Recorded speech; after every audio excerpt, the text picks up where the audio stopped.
جاهز؟ طب يلا بينا.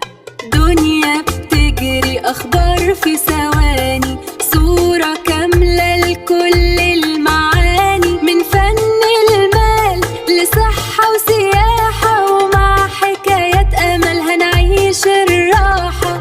5 دقايق ميكس مصري. يا صباح ومساء الفل والياسمين على أحلى مكسوية في الدنيا. النهاردة الخميس الموافق 28 مايو 2026. أهلا وسهلا بكم في حلقة جديدة وميكس طازة من برنامجكم أخبار ميكس مصري، الكبسولة اللي بتجيب لكم خلاصة الأخبار في 5 دقايق. معايا النهاردة تجميعة أخبار من كل حتة، التوك شو والسوشيال ميديا، الذهب والدولار والجو والشارع. ركزوا معايا ويلا بينا نلمح حلفتنا. الميكس التلفزيوني، البيت الكبير بتاع التوك شو. نبدأ مع البيت الكبير بتاع التوك شو في على مسؤوليتي على صدى البلد.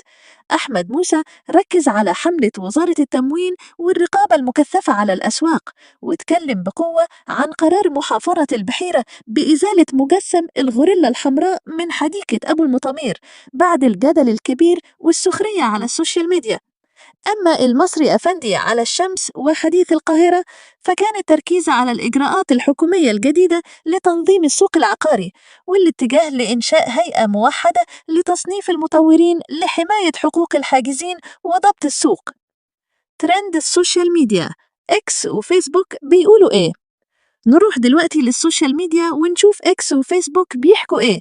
في الفن، فيلم الإثارة 7 دوجز سيطر تماماً على شباك التذاكر المصري وحقق إيرادات ضخمة وماشي بقوة وسط إشادات كبيرة من الجمهور.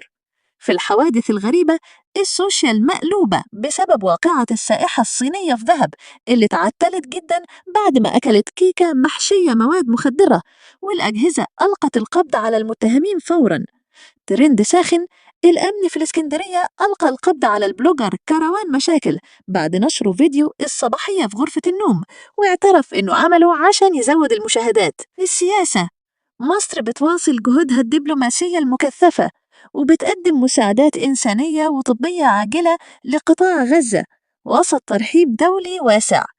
في الاقتصاد، الدولار مستقر في البنوك، وعيار 21 سجل الصبح حوالي 6790 جنيه للبيع وسط هدوء في الأسواق. في الرياضة، معسكر المنتخب بيشتغل بقوة استعداداً لمباراة روسيا الودية، والمتحدة للرياضة أطلقت حملة كبيرة تحت شعار كلنا بنشجع مصر بمشاركة محمد صلاح وباقي النجوم. وقبل الختام، حالة الجو المتوقعة حسب هيئة الأرصاد: الجو حار نهاراً على القاهرة والوجه البحري، معتدل ولطيف بالليل، في نشاط رياح هيلطف الجو على فترات، وفرص أمطار خفيفة ورعدية بنسبة بسيطة على السواحل الشمالية. لحد هنا خلصت كبسولة النهاردة من أخبار ميكس مصري.